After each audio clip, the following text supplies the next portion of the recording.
Welcome to Flower Care. Here, each leaf, each flower tells a story about life, about love and the patience of the grower. Together we will observe each small signal that the plant sends, learn to listen and care for them with all our hearts. Because just a little attention, a small action every day is enough to bring new life to the whole garden. Today, I want to share with you how to care for a newly purchased orchid, a very important step for the plant to quickly adapt and grow healthily. When you first bring the orchid home, let the plant rest for a few hours in a well-ventilated place to reduce stress from moving. Then, check the roots and substrate. If there is any damaged part, we cut it off and replace it so that the plant has the best environment to recover. It sounds simple, but this is the foundation step to help the plant absorb nutrients effectively, grow healthily, and bloom brilliantly in the future. Through observation, I found that although this growing medium still looked good, it was actually quite waterlogged. This type of growing medium is only suitable for industrial growing environments with good drainage and ventilation systems, not suitable for natural conditions in homes or small gardens. Therefore, I will remove all of this growing medium to avoid prolonged wetness, which is the cause of orchid roots easily rotting or creating conditions for mold and bacteria to grow. This is a simple task, but a very important step to help the orchid have a clean, airy environment and easy recovery after being brought home. If you are new to the channel, don't forget to click the like and subscribe buttons to support me, and don't miss any useful orchid care tips. I'm happy to accompany you on the journey of nurturing and conquering the beauty of orchid pots.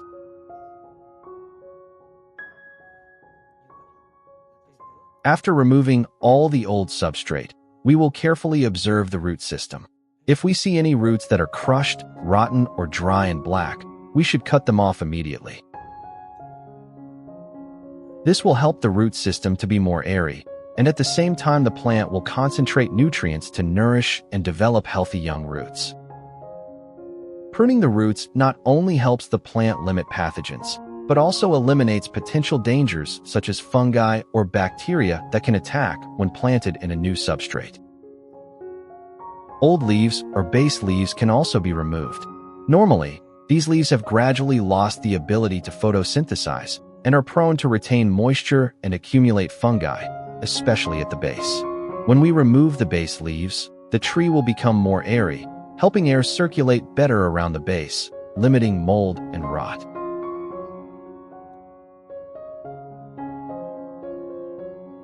A clean, healthy, and neat root system is a solid foundation for the orchid to quickly recover and grow well in the new environment. A very important next step is to thoroughly clean the entire plant with clean water. This helps to wash away dirt, small insects, or fungal spores that remain on the leaves, stems, and roots after transportation. When washing, you should use a gentle stream of water to avoid crushing the leaves or damaging the young roots. This is also the time to carefully observe the entire plant again, to see if there are any signs of rot, worms, or fungi. A thoroughly cleaned orchid will reduce the risk of infection, while helping the plant tissues to breathe and exchange gases better, preparing them for the next steps of care. After washing the entire plant, use a clean, soft towel to gently dry each part of the orchid. The purpose is to completely remove any water droplets, dirt, or fertilizer residue remaining on the leaves and stems. Drying helps to limit water stagnation in the leaf crevices and leaf axils, where mold or rot can easily develop if left wet for a long time. At the same time, it also helps the leaf surface to be more airy, creating conditions for the plant to breathe and absorb light better.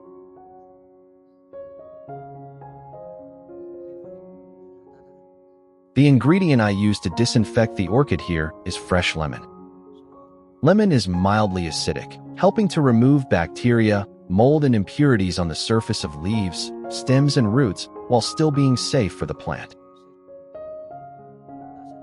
In this step, I use about half a fresh lemon, then squeeze out the juice and filter out all the seeds. Doing so will make the lemon juice clearer and purer, avoiding the case of the lemon seeds breaking, increasing the acidity, making the solution too strong, possibly causing damage to the plant tissue. Next, I will add about 2 liters of clean water, equivalent to about 2 cups of water, to dilute the lemon juice I just prepared. This ratio helps reduce the acidity of the solution, just enough to gently disinfect while still being safe for the root tissue and orchid leaves. When finished mixing, stir well until the solution is completely dissolved. Then, let the solution rest for about 15 minutes before use. After about 15 minutes, the essences in the lemon have stabilized and the acidity has been slightly reduced, making the solution gentler and safer for plant tissue. Next, I will pour a portion of the solution into a clean cup. Then place the orchid's roots in it. Soak for about 30 minutes.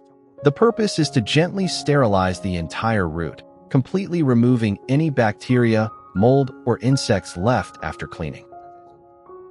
Meanwhile, we can use a soft cotton pad, soak it in lemon juice, and gently wipe it on both sides of the orchid leaves.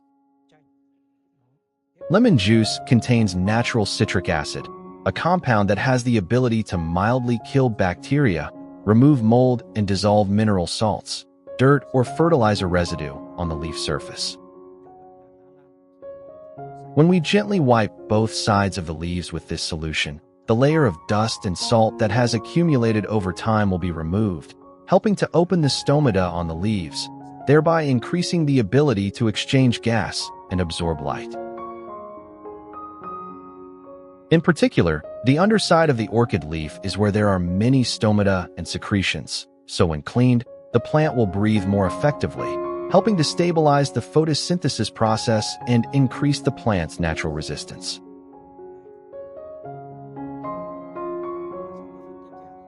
I will use the remaining lemon solution to disinfect the pine bark substrate before planting.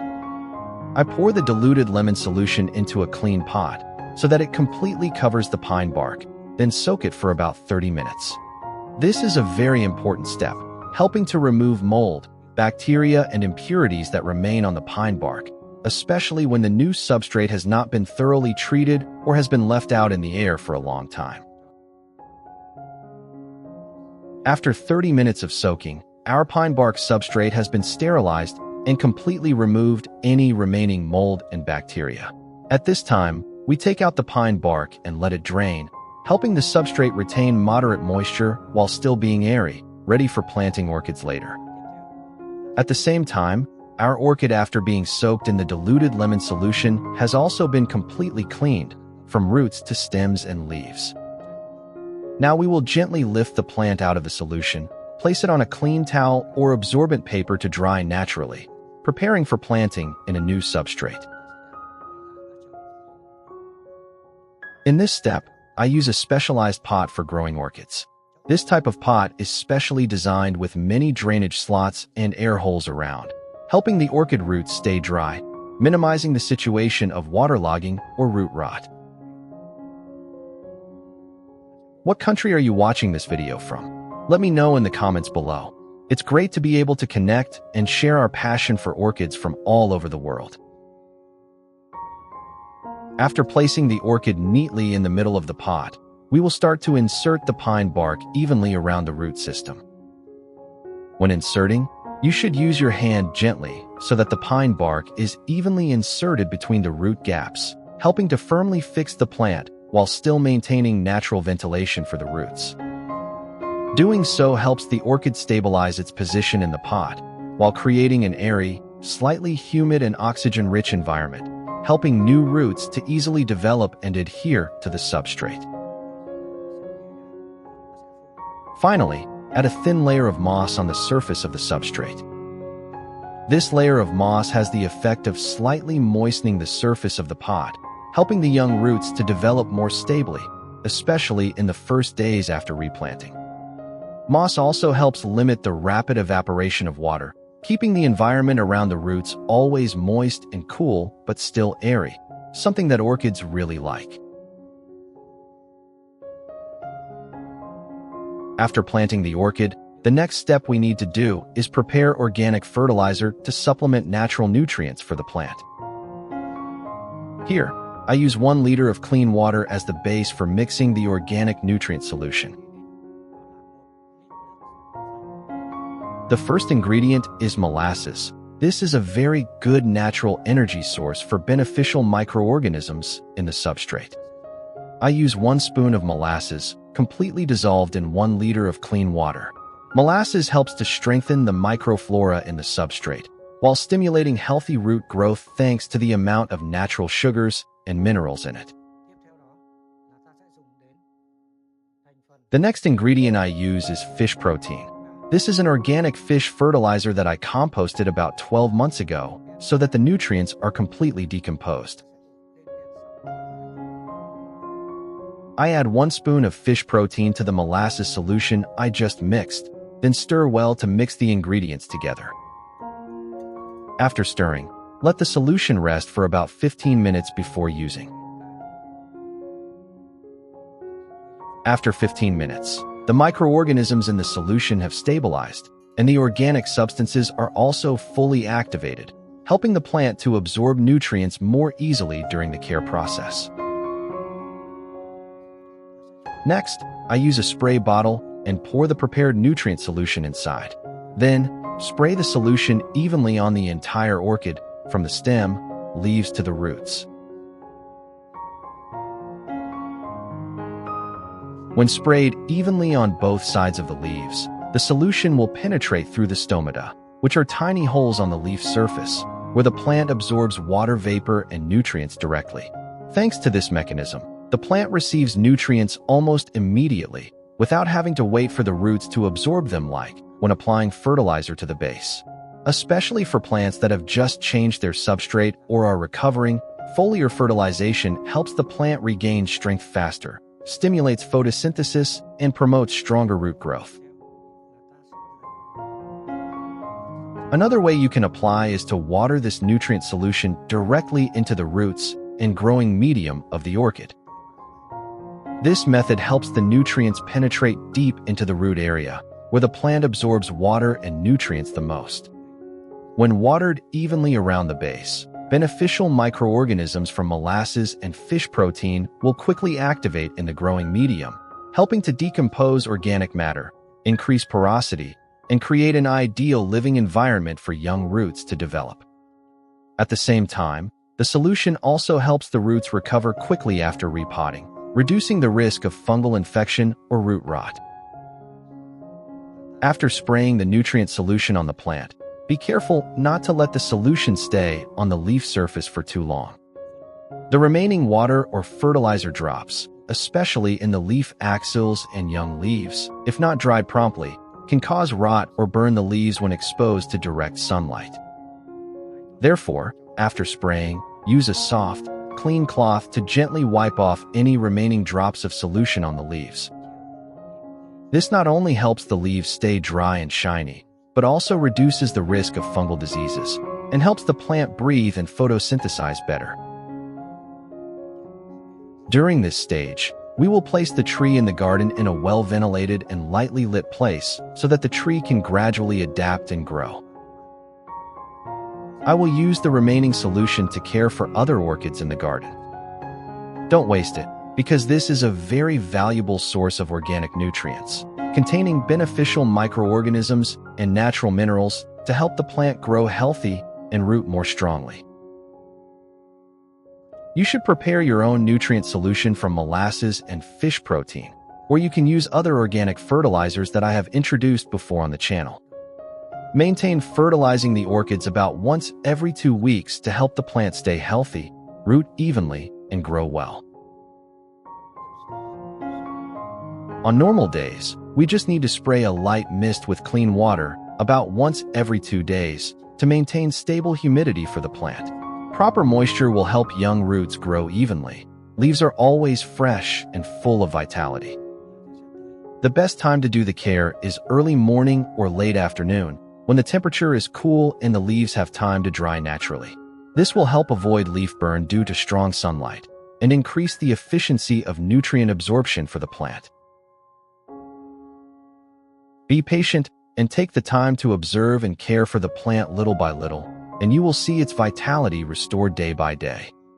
Each blooming flower is not only a joy, but also a worthy reward for the love and devotion you have put into it.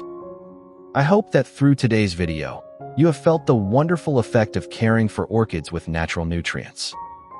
Try applying these simple but valuable steps at home, patiently observing and caring for the plant every day. When you devote all your heart to each leaf, each small orchid root, the plant will respond with strong vitality, fresh green leaves, and brilliant flowers. Remember, caring for orchids is not just a technique, but also a joy, a journey connecting with nature. Start today and enjoy the happiness of watching each orchid bud bloom before your eyes. Thank you for watching the video. If you find the content useful and meaningful, please like the video and share it so that more people can know. And if you have not subscribed to the channel, please subscribe now so you do not miss out on upcoming useful orchid care tips. Wishing you lots of joy, happiness, and wonderful experiences with your orchid garden. See you in the next videos.